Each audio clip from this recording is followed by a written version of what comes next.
이 시간은 마가복음 1장 15절 말씀으로 은혜 나누겠습니다. 이르시되 때가 찼고 하나님의 나라가 가까웠으니 회개하고 복음을 믿으라 하시더라. 참 세월이 가고 시대가 바뀌어 갈수록 물론 우리의 삶에 편리해진 부분이 많습니다. 또 많은 혜택을 누리며 살게 된 것은 사실입니다. 그런데 우리의 신앙생활과 영적인 삶은 그렇게 쉽게 느껴지지 않는 것이 사실입니다. 그러다 보니까 의외로 많은 우리 그리스도인들의 신앙생활과 영적인 삶의 모습을 봐도 영적 생명력과 뜨거운 열정들을 잃어버리고 타성에 젖어 있는 신앙생활의 걸음을 걷고 있는 자들이 의외로 많다는 생각을 합니다. 저는 오늘 마가복음 1장 15절 이 한 절 말씀이지만 이 말씀 그 자체를 세 부분으로 나누어서 간단하게 은혜의 걸음을 함께 걷고 싶습니다. 첫 번째 오늘 이 말씀의 부분이 때가 찼고 이렇게 우리에게 말씀이 주어집니다. 때 하게 되어지면 전도서 3장 1절에 천하만사가 다 때가 있나니 이렇게 말씀이 주어집니다. 지금 오늘 우리가 사는 이 때를 여러분 한번 떠올려 보시기를 바랍니다. 또 우리가 사는 이 때의 여러 상황을 영적으로 볼 수 있는 눈을 갖게 되기를 소망합니다. 이런 차원에서 우리에게 주어진 많은 성경 구절 말씀 가운데에 에베소서 5장 15절 16절 말씀을 함께 제시해 봅니다. 그런즉 너희가 어떻게 행할지를 자세히 주의하여 지혜 없는 자같이 하지 말고 오직 지혜 있는 자같이 하여 세월을 아끼라. 때가 악하니라. 때가 악하니라. 여러분 이미 앞에서 언급한 대로 뭔가 좋은 것들이 많이 우리의 삶 속에 주어져 있고 편리함인 것 같지만 영적인 눈을 가지고 우리가 사는 이 시대를 보면 분명히 때가 악한 시대 속에 우리가 서 있는 것은 사실입니다. 그 누구도 아마 부인할 수 없을 겁니다. 또 성경은 이렇게 말씀하고 있는 말씀을 떠올려 볼 수 있지 않겠습니까? 디모데후서 3장 1절이 너희는 이것을 알라. 말세에 고통하는 때가 이르러. 이렇게 말씀이 주어집니다.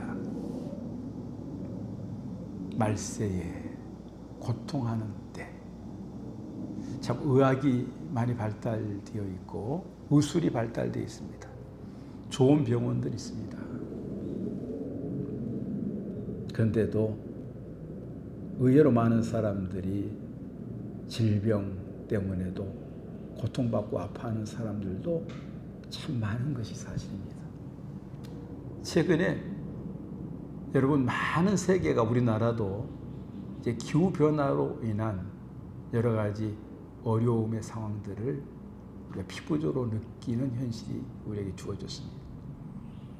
최근에 우리는 기후 변화라는 표현보다도 기후 위기 이런 표현을 쓸 수밖에 없는 이 고통의 상황과 시대를 우리가 맞이했습니다.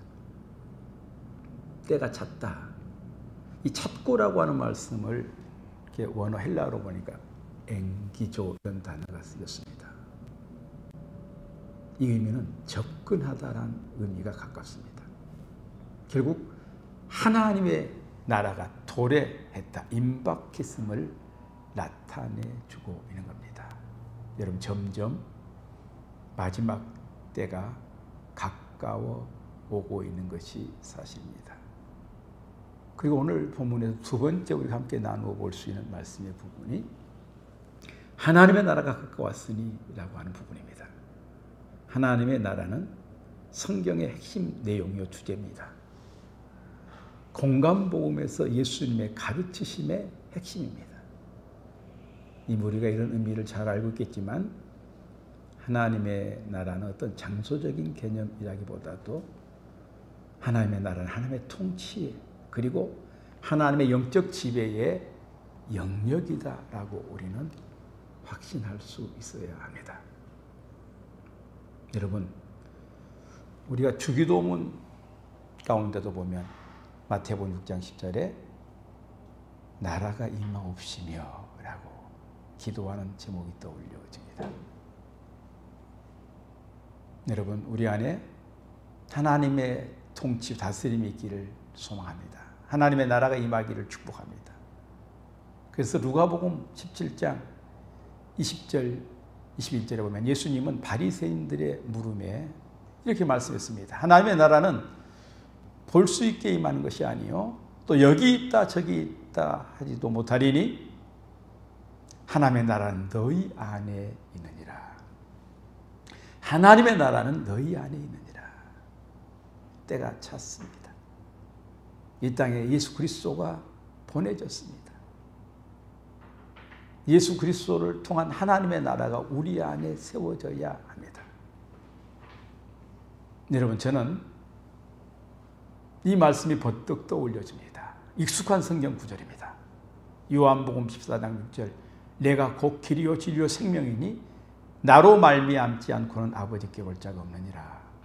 저는 이 흐름 속에서 이 요한복음 14장 6절 말씀을 하나님의 말씀으로 붙들고 묵상하는 가운데에 이런 답과 확신을 갖게 되었습니다. 어떤 답과 확신일까요? 예수님이 곧 하나님의 나라다. 여러분, 우리 하나님의 은혜로 예수 그리스도를 구주로 우리 안에 영접했다고 한다면 이미 요한복음 14장 6절이 우리에게 분명하게 제시 준 것처럼 예수 그리스도가 진리입니다. 길입니다. 생명입니다. 우리 안에 예수님이 내주하고 계심이기 때문에 우리 안에는 하나님의 나라가 이루어진 겁니다. 그래서 저는 제 자신과 이 메시지를 접하는 많은 자들에게 예수님은 하나님의 나라입니다.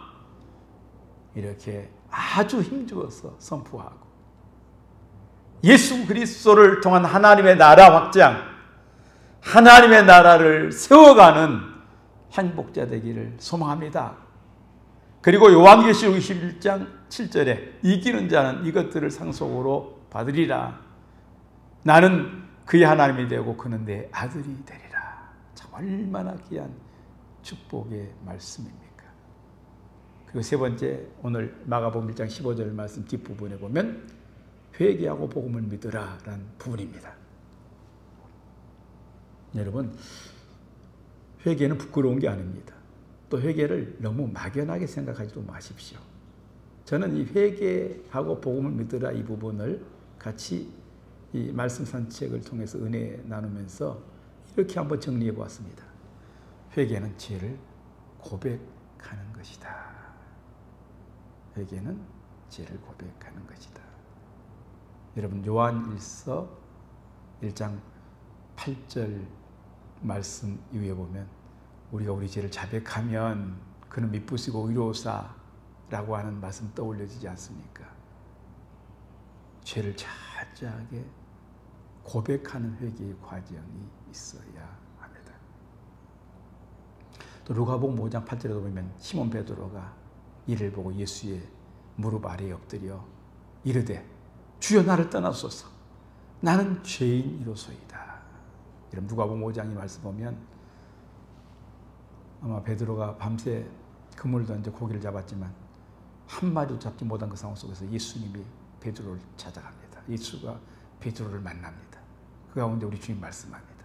베드로는 자기의 생각과 경험을 다 내놓고 주님의 말씀에 의지해서 그물을 내렸을 때 아마 그물이 찢어져 고기를 잡는 놀라운 체험을 합니다. 그때 주님을 본 겁니다. 베드로 고백합니다. 주여 나를 떠나소서. 그리고 그는 자기를 하나님 앞에 주님 앞에서 고백합니다. 나는 죄인이로소이다. 두 번째 회개는 돌이키는 겁니다. 잠언 1장 23절 보니까 나의 책망을 두고 돌이키라. 내가 나의 영을 너희에게 부어주며 내 말을 너희에게 보이리라. 또한 회개는 변화하는 겁니다. 우리 익숙한 성경 말씀입니다. 로마서 12장 2절 너희는 이 세대를 본받지 말고 오직 마음을 새롭게 함으로 변화를 받으라는 겁니다. 그리고 회개는 방향을 전환하는 겁니다. 그동안 자기가 원하고 자기 욕망과 목적을 이루기 위해서 달려갔던 우리의 삶의 방향을 바울 사도가 고백했던 것처럼 빌립보서 3장 14절 표대를 향하여 그리스도 예수 안에서 하나님이 위해서 부르신 부름의 상을 위하여 달려가노라. 이 고백의 의미를 우리 안에 담으십시오. 그리고 오늘 마가복음 1장 15절 때가 찼고 하나님의 나라가 가까웠으니 회개하고 복음을 믿으라. 이 메시지의 의미를 귀하게 붙들고 우리의 신앙과 영적인 삶을, 우리의 사명을 행복하게 사명자답게 하나님 앞에 부끄럽지 않게 달려갈 수 있는 저와 여러분 되기를 주의 이름으로 축복합니다. 할렐루야.